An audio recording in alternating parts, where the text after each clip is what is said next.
I wanted to be a life coach, and a bit like nowadays, I was advised not to. So even back in 2003, we were talking about niches, and I didn't want a niche. I wanted to be a life coach. I wanted to help everybody with everything, because the coaching that I brought into the college in London, we were working with everything, every area of life.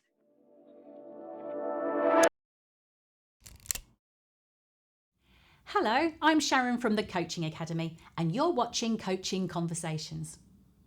Today, I will be speaking to Pam Lidford about holistic coaching. Pam has trained, coached, mentored, supervised, and developed thousands of people in various industries and all across different sectors. She will show us how easy it is to work holistically and how you will gain first-hand awareness of the impact of your emotions and energy state on the outcome of your goals and why you sometimes fail to achieve them. So let's jump into that conversation.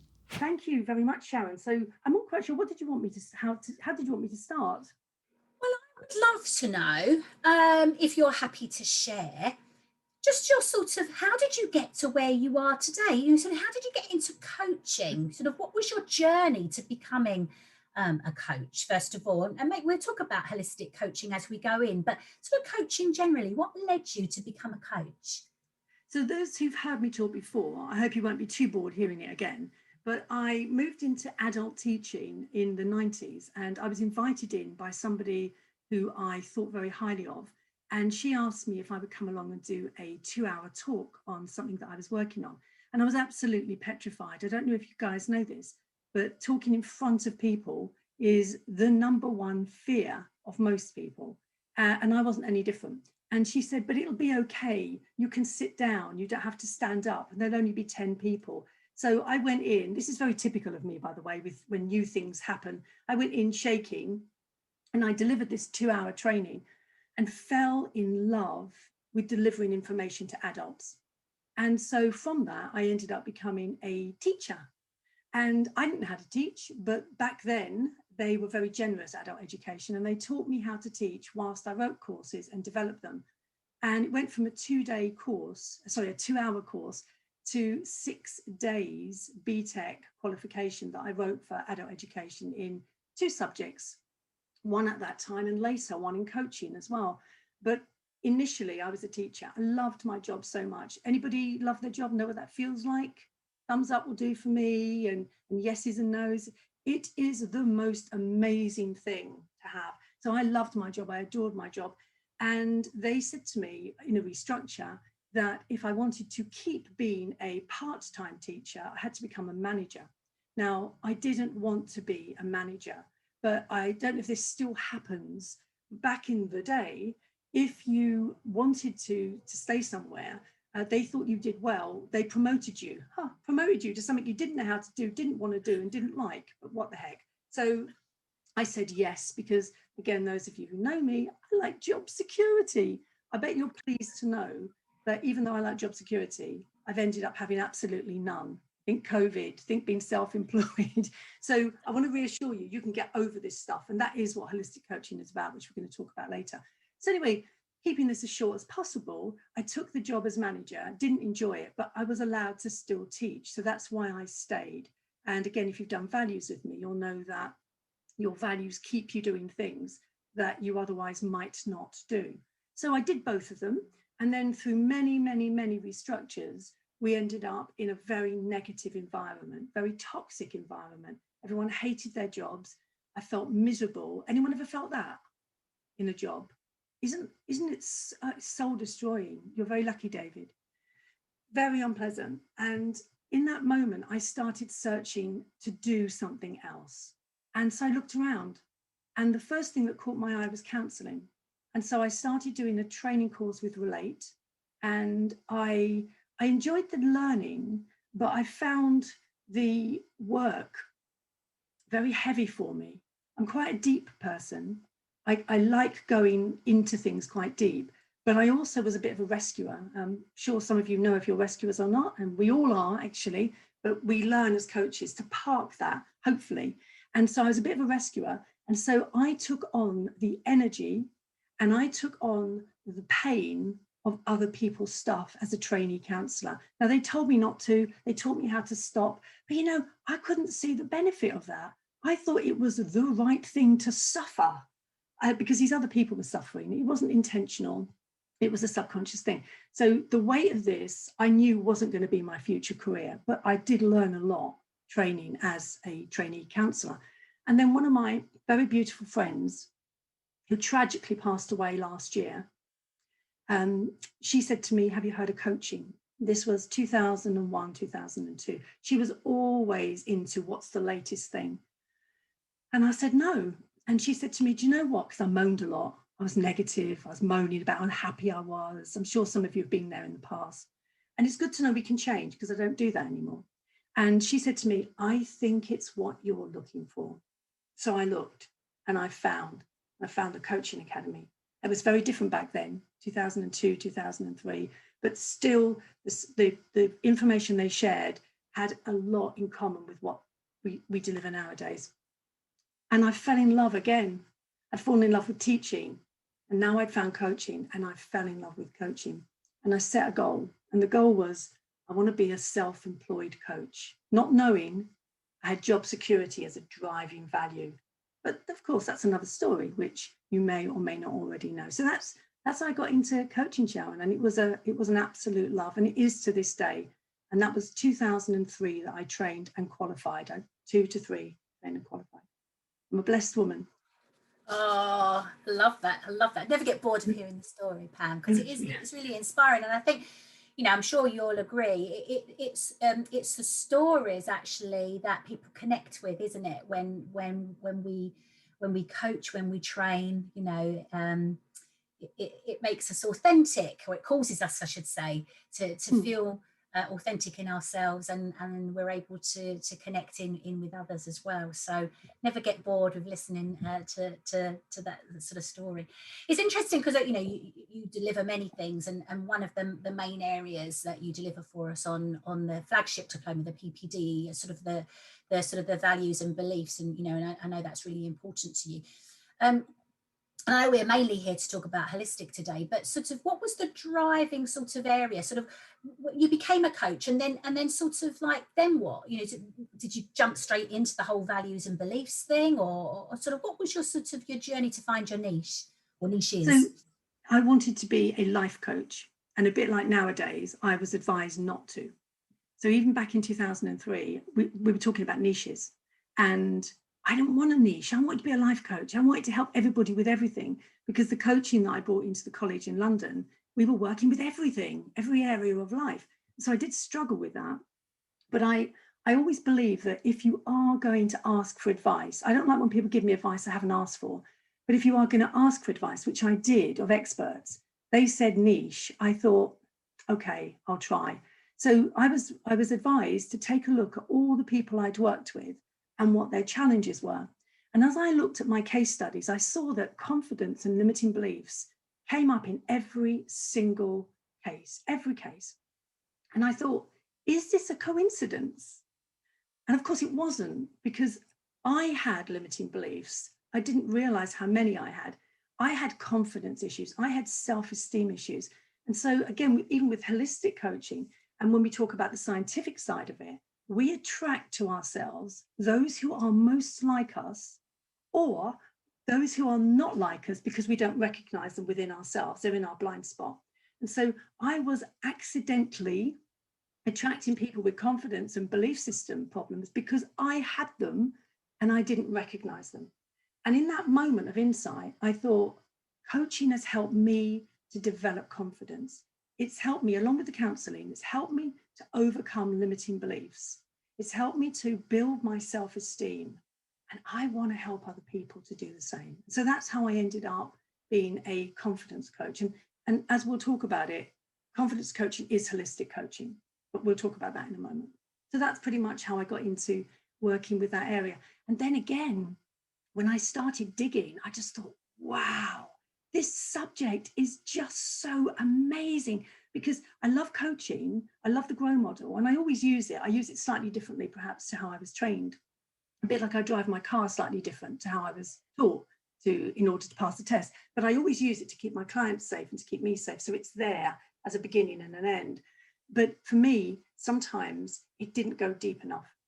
And people that were coming to me weren't looking for surface coaching. And there's nothing wrong with that. I work with people who are.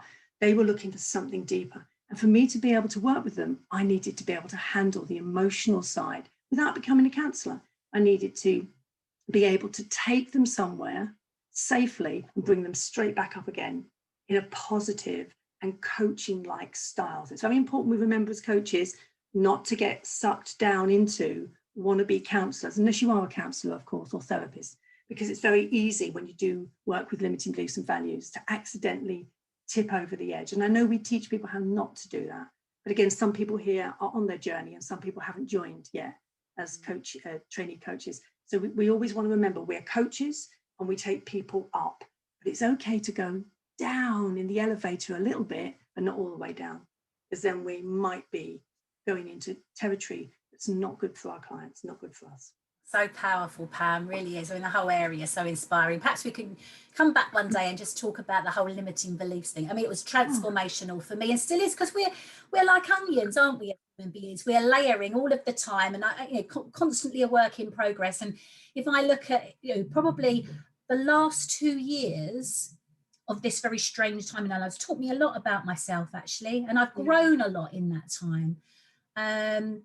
There's also parts of myself I don't particularly like that maybe were masked to me and were in my blind spot prior to COVID. So it's been an interesting journey for myself, and I guess for lots of us.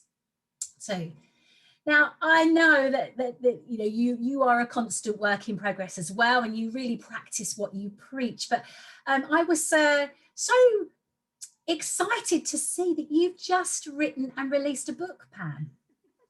I know. I was so excited as well. You might have seen my little video. I hadn't told anybody about it. We won't tell anyone, Pam. I know it's crazy, but I didn't tell anyone that I'd written a book. And I was getting a little bit overwhelmed. I hope it's good for you to hear that I get overwhelmed. So I know, David, forgive me.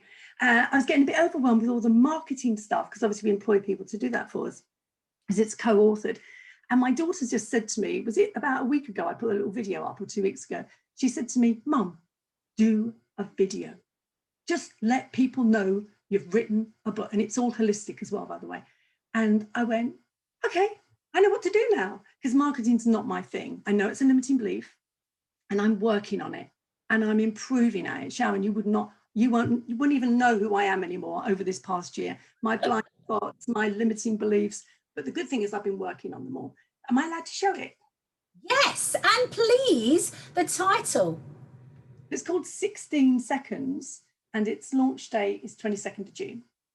Thank you so much. Thank you. And it is all about coaching and energy work, law of attraction. But we don't have to call it law of attraction, because I'm very much into both aspects of it. I'm into the practical, down-to-earth, grounded stuff. And then I'm into the quantum physics, energetic stuff.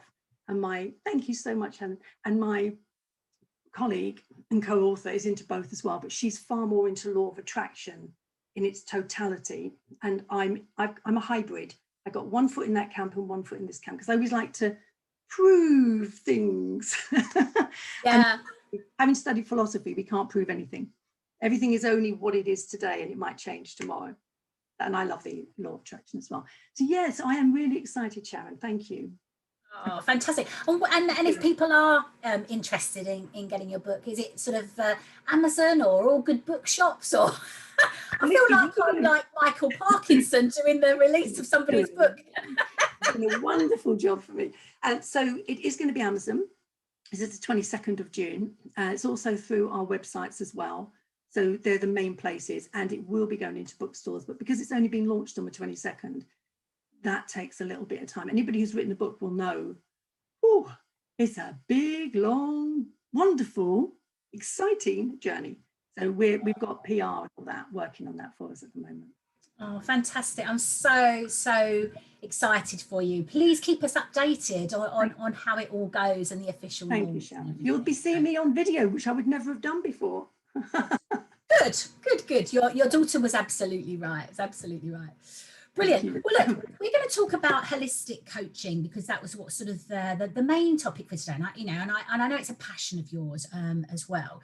So, I'm sure people sort of, are not really sure what it is. So what is holistic coaching? It's the whole person. It's looking at all aspects. You've got it. Now, that sounds easy. Oh, so I'm going to work with the whole person. But I don't know if you know how complicated people are in a nice way. And so it's body, mind, and heart, body, mind, and spirit, body, mind, and energy. It's all of those things, deals with the soul of the person. Everything you put there is correct, all of you. But here's a question I want to ask you that you don't have to answer in chat. You don't have to do anything, but you don't need to pop anything in chat, but you do need to answer for yourself. So we're working with the mind, the body, the physical body. We're working with the subconscious and the conscious. You are anyway, even if you're not doing holistic coaching per se, but you're working with all of this. You're working with their emotions, you're working with their stories, you're working with their values, you're working with their beliefs. Can you hear how much you're working with? So here's what I want to ask you, just to answer yourself. Are you your beliefs? It's a yes or no. Answer for yourself. Are you your stories? Are you your mind, your subconscious, your conscious mind? Are you your body? Who are you? So we're saying we're going to work with the whole. Who are we working with? All of those bits I've listed, along with your hands and your feet and your arms and your legs, they're parts of you. And when we work with people, especially in what I call traditional coaching, they present us with a goal. So they present us with their head, with their mind. And we use whatever models we use. In the beginning, we use GROW. So we'll use the GROW model or other models. And we'll help them move through a goal. And they're all excited, and we're hopefully happy, but not necessarily excited, because we're not meant to get drawn into what the client does, although we do in the beginning, I know. They're all excited and they've got their actions and they're going off, and sometimes they don't take those actions. Have you had that experience? Yeah, you might have had it for yourself. And that's because we've only been working with one aspect of who they are. And so they are parts of the whole. And when we work holistically, by the way, holistic coaching works in corporate, in business, in life coaching. It works in every single niche, because it's not something that we're going to say to the client, I'm going to work with you holistically. We're saying to the client, what's your goal? What do you want to achieve? And we're going to contract with the client. Those of you who've been trained by me, you know I am so big on contracts, and it's one of the core competencies in the ICF programs as well. And not only do I contract at the beginning in paperwork or email, I contract verbally every single session. And I encourage you to do the same. And so I can work holistically with you by verbally contracting you, by asking you, what do you want from today? That's contracting. And you present to me what you want from today. And when I'm trained holistically, which if you come on the training day, you will be, you have to practice, but you will be, you can recognize all the parts. You're not just listening to the goal. You're not just listening to the head. You're not just looking at what they are looking like, because we go for body language, you go for sound, you go for the tone of the voice. Holistically, we pick up on all those other parts. And I need you to know that all your parts have got their own agendas, every one of them. And the subconscious has got its own agenda. And the mismatch happens. We're going to do a little bit of this in this session, make sure that we have enough time to do. I've got 2 exercises for you. The mismatch happens when your conscious mind sets a goal that is completely out of sync with your subconscious. David's asking, how close is this to NLP? So David, the techniques and tools I bring on the Holistic Day, you will not learn on NLP. They are completely different. And I do that on purpose, because one of the things that and same with hypnotherapy, Janet, one of the things that we agree when we bring information to the Academy is that we do not cross over other people's territories or information. So they're quite different techniques. And I love psychotherapy. I am not a therapist. So I do use models and tools that are coaching appropriate, which I bring on the training day. So I've no idea where I was. This is the problem, isn't it, when my mind is looking around at the questions. Yes, so the parts.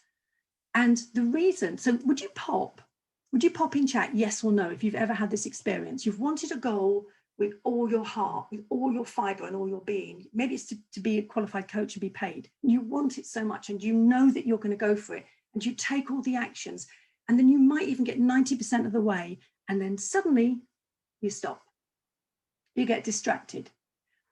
You put it off. You're just about to touch it and you go, I'll get back to it. You procrastinate. You doubt yourself. Something pulls you away from it. So I'm getting a lot of yeses. You know what I'm talking about. When you work holistically, you can find out why. That's why I love holistic coaching so much. That's interesting, Pam, isn't it? Because, you know, when we sort of talk about sort of life coaching in its purest sense, we're saying, oh, we don't need to know the why.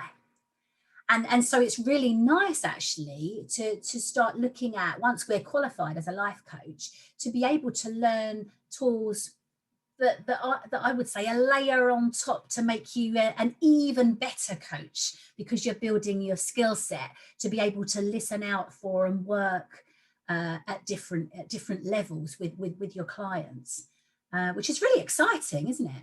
It is exciting, and you pick up on stuff that you wouldn't be able to just through body language, just through the NLP that we learn, because I'm master NLP as well. So I know how to use all of that, the rapport, the mirroring and matching, but there's more you can pick up, much more. Can I just show a little tiny, I just want to show you an example of this. So can you see my little bit of paper? I just want you to draw a circle, if you've got a bit of paper, in the middle, and a little dot, and just label it me. Whatever size your paper is, it doesn't matter. I'm going to do it as well, Pam. Yeah. It's not overexciting, but it's just to give you an example. So there's me, that's me in my little bit of paper, but my paper could be this big or A4. And the thing is that if that's me, everything outside isn't me. And so me has got this boundary around it. And this boundary are ceilings and thresholds that are superimposed through the stories that we tell ourselves. You guys know this already. But without the awareness, and awareness is always key, awareness is our number one tool. Without the awareness, without bringing the subconscious into the conscious and being its witness, we stay stuck. So the minute you start to move out of your comfort zone, and we talked about that in past trainings, then your subconscious goes, I have an agenda that doesn't fit with this conscious goal. So it pulls you back.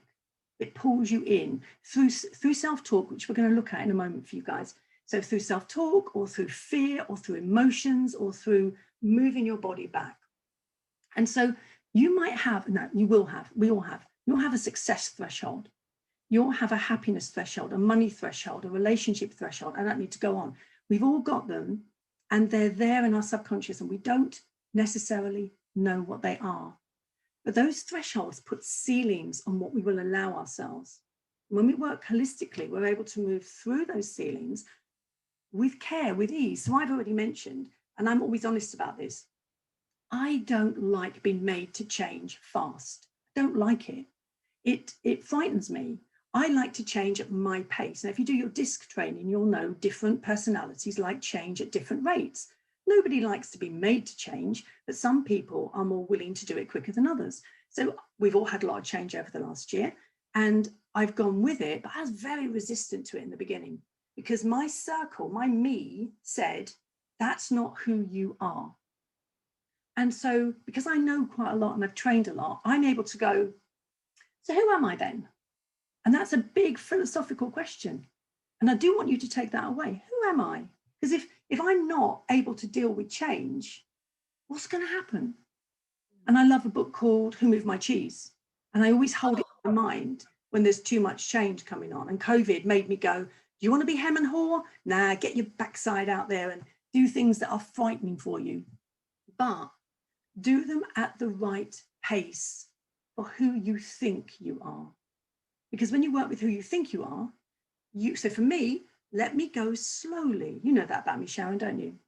Let me go slowly and I will get there. So I'm the tortoise. Sharon's the hare. Sharon will be there. And I'm back again. But eventually I catch Sharon up. Okay, she's a bit ahead of me, but the learning I would have got along the way meant that I'd have my protection, whatever that means. I'd be safe. I'd feel okay that I can do this now as I gather the information. So I need to work like that. And when we work holistically, that we work with people in the way that suits who they are. So the thresholds we have, I better not, I'm so happy, I better not be too happy because it'll probably disappear. That's a threshold. That's powerful, Pam, isn't it? Well, start listening to yourself. Or one of my clients I've been working with over the last month want to be a successful coach, for example, but how successful? Because if I'm a success, I might fail or I might lose it. So I better not be too successful. Obviously, we take apart what success means. Or another person I was working with, I want to earn X number of pounds, but when we actually start looking at it, money is bad, money is evil, people are selfish, you have money. These are thresholds, they are ceilings, they are stuff contained in me. And what holistic says is, if this is who you are, and this is the universe, this is the world, this is your reality, all of this is you as well. It's how do we get you there? And how do we get you there through more than purely coaching? And that's what holistic's about. Wow. Oh, that's just really powerful stuff. And, you know, and life changing. Do you get people say to you, oh, yeah, that's all right for you, Pam, but it's a bit too fluffy for me? Not too often, because I think I'm too scary for that. Don't think I'm scary. I do occasionally have people say, it does sound a bit fluffy. And do you know what? I totally understand that, because there is a sense of words meaning certain things. So historically, holistic sounded like you needed to meditate all day and all night or sit at the top of a mountain in order to get to know yourself or get in touch with yourself. Remember I said I work holistically with business and corporate as well. But because I'm not saying I've come to work holistically with you, because I go in as a confidence coach or a corporate coach or business coach, well, nowadays I do it over Zoom. I used to go in. Because I'm doing it with that way, I've contracted with them initially. And part of my contract is, what do you want from me? How do you want us to work? And if they say, I just want to be coached, I say, I've got extra tools that may be, and models, by the way, and interventions. And that's not fluffy language. Tools and models and interventions are very solid, good language that may be helpful as we work together. If they should seem appropriate, is that something you might be interested in? 99% of people say yes. I've had 2 people ever say no NLP, no, because I put NLP in there, no tapping, no models, just coaching. Great, that's all we'll ever do. So I honor what the client says. As I get to know them, I might say to them, in fact, I did work with a big company once where I was told pure coaching, nothing else. And it was all engineers. And I was brought in as part of a team to deliver some coaching. And I said to this guy who was really upset and it was one-to-one in a room. And I said to him, I've got some tools and models that could help you with the situation you find yourself in, but I'm not allowed to use them because I was told you're not allowed to use them. And I said, but would you, now I'm recontracting, would you be interested in hearing what they are? And he went, yes. So I said, so we recontract. So I've contracted out there, but I'm contracting with you in here. 5 minutes, let me bring an intervention to you. It's working holistically with the client. And if you don't like the sound of it, we stop immediately. Well, 15 minutes later, he went out of that session and he said, everybody, you've got to work with her. And that was just amazing, because straightforward coaching just wasn't doing it, because we were working with the prefrontal cortex and his stuff was in the subconscious and it was in the emotions and it was in the state, and that was proper corporate stuff. And then we went back to doing normal coaching. So this is where we can bring it in, and I show you how to contract it on the training day as well. So they think it's fluffy. I'd say they've got assumptions and they've got preconceived ideas. And I think that COVID has shown us that well-being, excuse me, is at the top. And I think holistic is, if it's not already, it's going to be a really important part of coaching going forward, regardless of the past. Gosh, Pam, so much there. You've got some tools and some bits to share with us today. So yeah, so we've got about 20 minutes left. So I just want to make sure that we have plenty of time for you to Thank you. be able to that. So I'm not going to ask you any more questions unless anything particularly comes up for me. Okay. But yeah, like maybe sort of take that opportunity to share some of the tools that I know that you've got. I know you've got many more on the actual training, and maybe we can just sort of talk about that just before we finish at the end. But Sure. what have you got for us today, Pam? My lovely Okay. Pam. So I want to just bring you two very simple exercises that will not be repeated on the training day, because I don't ever like to repeat anything, and they're very simple. And the first one is, I want to ask you, again, you don't need to put into chat. I want to ask you, do you talk to yourself?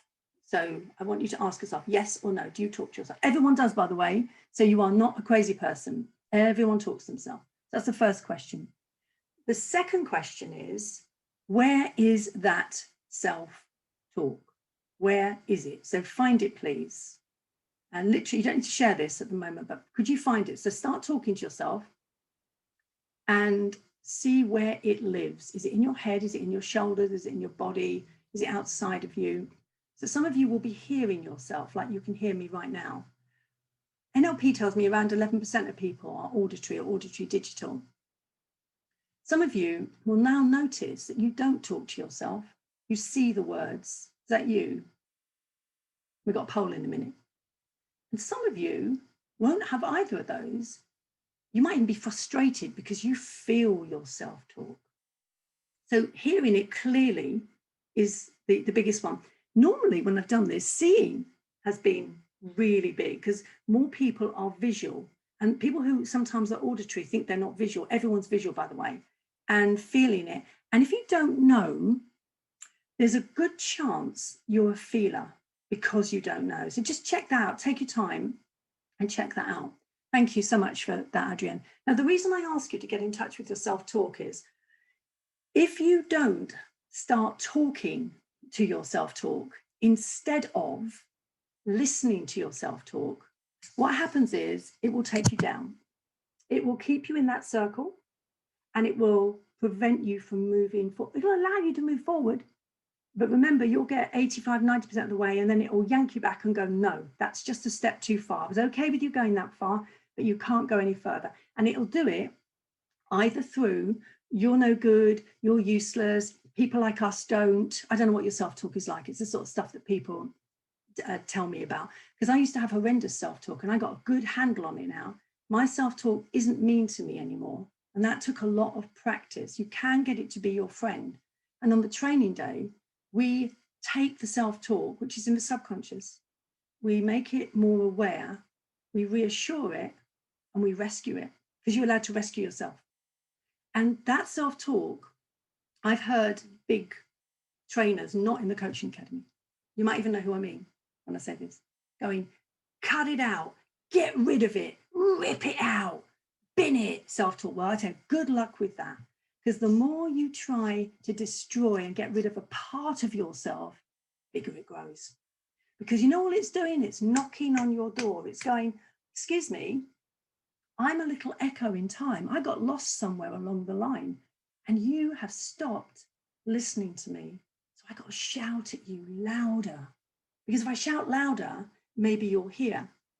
But you do hear it, but you go, no, go away, go away. And so what does it do? It starts to impact your body. It starts to give you emotional states. It starts to give you physical problems. And so when we actually start to go, come on then, what do you want me to know? It changes. And I'll show you how to do that. And I'll show you how to do it so that you don't, on the training day, so you don't think you're imagining it, so that you know. And when I work with clients, always permission before interventions. And I seek permission from 4 aspects of them: mind, unconscious, energy field, and the body as well. And I show you how to work with that, how to use some NLP submodalities to bring out what's going on, and how to bring those parts who are me, who are separate, who are lost, how to bring them together. And when you bring them together, and it's not parts separate, it's not parts integration that we do in NLP, but when you bring them together verbally, achieving the goal gets easy. So the first step is finding your chatter And I'd really urge you going forward from today, I'd urge you to start being a bit kinder to it. I know you think it hates you, but it doesn't. It hates itself. And it needs you to be its big sister or brother or its mum or its dad. And it needs you to reassure it and you to go, I'm really sorry I haven't been listening. Compassion is the key, Angela. I'm really sorry I haven't been listening. Can we start this friendship up? I'll show you how to do all of this on the training day. So that's the first thing. Adrienne, would you pop up the next poll, please, which is, what do you guys call your self-talk? Oh, so the winner is inner critic. Great. And so it does seem like it is an inner critic. And hence, we feel criticized by it. When we feel criticized, we defend. So start seeing it as just a little lost part, because it's lost in time. As I said, it's an echo lost in time. So if you are going to give it a name, please make sure the name is kind. So if you call it something unpleasant, like I've got people who go, I've got angel here and devil here. Let's start not calling it a devil. Let's start calling it something kinder so that we can at least broach this whole, it's a part of me. It's a part of who I am. And if I hate a part of who I am, how can I possibly attract the goal I want into my life, which quantum physics tells us every single thought, every belief, everything on this planet has a vibration. And if we have a mismatch of vibration, that's why we can't get the goals that we struggle to get. Because if I hate a part of myself, but I'm looking for a goal that is joyful, I'm sorry, we're not vibrating. And vibration is a word that makes people think it is fluffy and hippie. But vibration is scientific. And that's the bit that I love. And I love working, or calibration in NLP, we call it. Everything has a calibration. And the things that we ignore in our blind spot, and on one of the training days I did with the Academy recently, I actually play you something called the castle, which helps you get to recognize the parts you've locked away of yourself. But what we want to do is we want to open the doors up. We want to let the light in. We want to embrace all of our parts. And on the training day, we look at your shadow self for you, and we look at how you can help your clients with their shadow selves as well. So I give you exercises that you can do, which of course you're just going to get to touch, and then you're going to be going off and practicing them away. So be kinder to yourself, show some compassion. I call the work we do in coaching, when we challenge our clients, compassionate challenge, because our job is to challenge our clients' thinking. It's to challenge the misconceptions and stories and beliefs they have, but we need to do it with compassion, with kindness, from a place of being with them. Because sometimes people think challenge means attack. It doesn't. It just means, let's take a look at that, because it's a part of you and it has a vibration. Don't like the word vibration. It has a feeling. It has a calibration to it. So that's the first exercise. We'll look at sympathetic resonation as well on the training day, because we can only attract that to ourselves, which we actually have running in our subconscious. And so holistic coaching is about helping you be aware of that, and then bringing your belief system from your subconscious up to match your conscious. When these two are aligned, they're speaking the same language. When they're here, they're speaking different languages, and they haven't learnt each other's language. They don't even know they're operating. So holistic coaching goes, let's introduce you, and let's get you holding hands metaphorically, and let's get you walking towards your goal with more ease. Still got to put the work in, still got to take the actions, but you're not fighting yourself. Because when we've got this, we're fighting ourselves. Yeah, it's so true, isn't it? Because we're living in a world of dis-ease, where we're not feeling at ease. Yeah. And so that sort of resonates with me so much. And everything that you were saying is, the work that I've done on myself, where I said at the beginning about me now owning the Essex girl thing, because it was there. Gosh, it's so loud. I mean, I can remember during my coach training, it was, everyone was going to, sort of judge by the way that I spoke and act, and of the preconceptions that I felt that people would have of me. So it's such powerful work. What's your second? Okay, let's do the second one. So would everybody please think of a goal you've struggled with in the past and write it down? So anything that you've struggled with and are still struggling with, or if you've overcome it, that's fine, but preferably something that you're struggling with. So my examples would be writing a book, because I struggled, took 3 years to actually do that. It could be losing and keeping off weight. People struggle with that. They can lose weight, but they struggle to keep it off. It could be adapting to Zoom, because I struggled with that. It could be some of my clients say, I've got to do social media, but I just won't do videos. They struggle with that. So anything from any time in your life, all the way back or present, that you've struggled with, that you really want to achieve, but you haven't managed to. You get so far and then you stop. So on a scale of 1 to 10, how much do you want this goal? Please write down the first number that comes into your head beside your goal. Now, before Sharon drops the next one down, I want you to write, because this is your subconscious answering the next question. So Angela, if it's very much, is that a 10? Or is that a 1? Or is that a 9? 1 is low, 10 is high. So very much, 9 out of 10, 10 out of 10. Please write the number down. So the next question, before we drop it down, your subconscious will answer the next one. So please don't think, just write the first number you see or hear or know. Would you drop the next question, please, Sharon? On a scale of 1 to 10, how much do you believe you can achieve this, knowing that in the past you haven't? Please write the first number down that comes into your mind. Your conscious will want to change it. As you look at the difference between how much you want it and how much you believe you can achieve it, if you've got the same number, that's great. Then it's interesting to know what stopped you. But if you've got a difference, I hope that this exercise shows you that you've got 2 different agendas. You've got the subconscious belief and you've got the conscious belief. So in holistic, we can start to look at how do we bring the subconscious up to the conscious. But I want to help you do a little bit more of it here. What stopped you achieving it in the past? Can you write down all the things that have stopped you achieving it? So with me in the book, it was my nails were too long. And this is true. It was I had a key that didn't work on my keyboard. It was I was not making time for it. It was I was scared to get it out there. What would people think? So what stopped you achieving it obviously I overcame those things, cut my nails and I got a new keyboard. Now, as you've looked, even if there's more, you can do this after the session. As you look at what stopped you in the past, what emotions do you feel? So I felt disappointment in myself when I did this exercise around the book, that I'd started it and not finished it. I felt sad that I was letting these limiting beliefs stop me from getting on with it. So what emotions? You might just feel one emotion, you might feel 2 or 3. What emotions do you feel as you look at how much you want this, how much you believe you can have it, what stopped you achieving it, and that you haven't yet got it?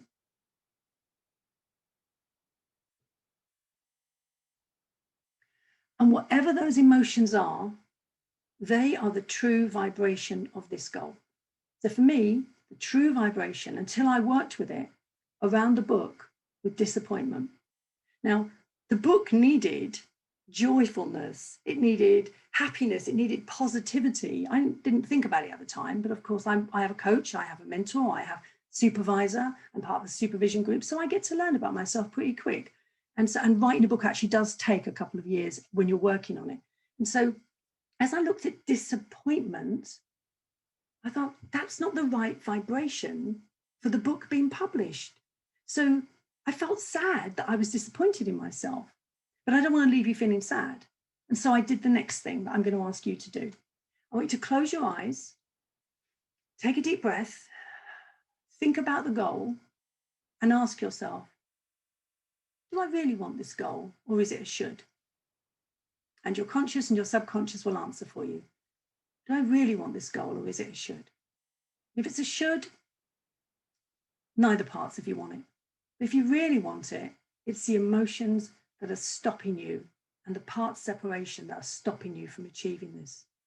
So because I want to leave you feeling good, I'd like to ask you to put your hand on your heart, on your chest, and I want you to say to your chatterbox, if I could reassure you that we can do this safely, because even really adventurous people want to be safe, and I promised to listen to you and take you into account, would you help me to achieve this goal?